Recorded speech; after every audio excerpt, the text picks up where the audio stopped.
மாதா தொலைக்காட்சி பக்தர்களே, புனித ஜான் மரிய வியானியினுடைய நினைவை கொண்டாடி கொண்டிருக்கக்கூடிய இந்த மாதத்திலே அவருடைய வாழ்க்கையிலே எனக்கு ஏற்பட்ட அந்த தாக்கத்தை பற்றி இப்பொழுது பகிர்ந்து கொள்ள ஆசைப்படுகிறேன். அவர் முதலாக பங்கு தந்தையாக பணியாற்றிய அந்த பங்கு தளத்திலே ஏறக்குறைய ஒரு நாளைக்கு 300 பேருக்கு மேல் ஒப்புரவு அருட்சாதனத்தை கொடுத்தார் என்பதை இளம் வயதிலேயே படிக்க நேர்ந்த அந்த சூழ்நிலையிலே நான் குருவான பின்னால் முதல் வருடத்திலிருந்து ஆரம்பித்து இப்பொழுது வரை இந்த பாவ சங்கீதம் ஒப்புரவு அருட்சாதனத்திற்கு அதிக அளவிலே முக்கியத்துவம் கொடுக்கிறேன்.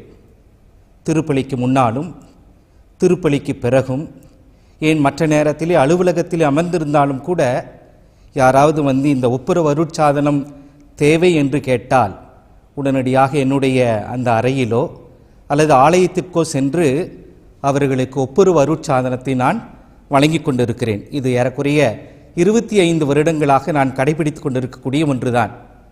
300 பேருக்கு இந்த ஒப்புரவு அருட்சாதனத்தை என்னால் தர முடியாவிட்டாலும் வருகிற ஒவ்வொருவரும் இந்த ஒப்புரவு அருட்சாதனத்தை பெற்று அவர்கள் செல்லுகிற பொழுது மனம் மாற்றம் மிக்க மக்களாக அவர்கள் வாழ்வதற்கு, ஒரு ஆன்மாவை ஈடேற்றுவதற்கான ஒரு வாய்ப்பை தருவதாக நினைத்து நான் மிகுந்த மகிழ்ச்சி அடைந்திருக்கிறேன்.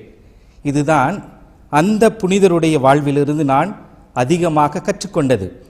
இன்றைய நாட்களிலே இளைஞர்களோ இளம் பெண்களோ இந்த ஒப்புரவு அருட்சாதனத்தை தேடி வருவது என்பது மிக குறைவாக இருக்கக்கூடிய காலகட்டத்திலே அவர்களும் வர ஆரம்பிக்கிறார்கள் என்பது மிகுந்த மகிழ்ச்சி தருகிற ஒன்றாக என்னுடைய இந்த குருத்துவ வாழ்விலே நான் பார்த்திருக்கிறேன்.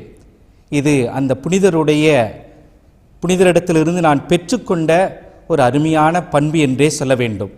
எனவே இந்த ஒப்புரவு அருட்சாதனத்தை நாம் நல்ல முறையிலே பயன்படுத்துகிற பொழுது நிச்சயமாக நாமும் இறைவனுடைய மக்களாக, ஆசி பெற்ற மக்களாக இருப்போம் என்பதிலே எந்த விதமான சந்தேகமும் இல்லை.